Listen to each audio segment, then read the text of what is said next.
So as you're driving, you could actually hold the turn signal stock for a second,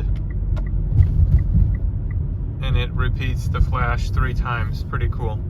So I'm gonna do the left one now, so I'm just gonna hold it for a second. Whoops, that's turn it on all the way, so it's blinking. But if I just hold it and then let go, hold it, and then it blinks 3 times again. It's gotta be a quick one.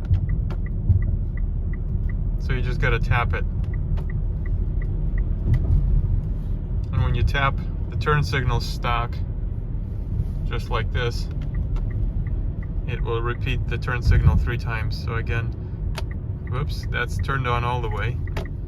And then if I just quick tap it, it will give me the 3 flashes. Pretty cool, just like on the luxury cars. There's a Mitsubishi Outlander for you.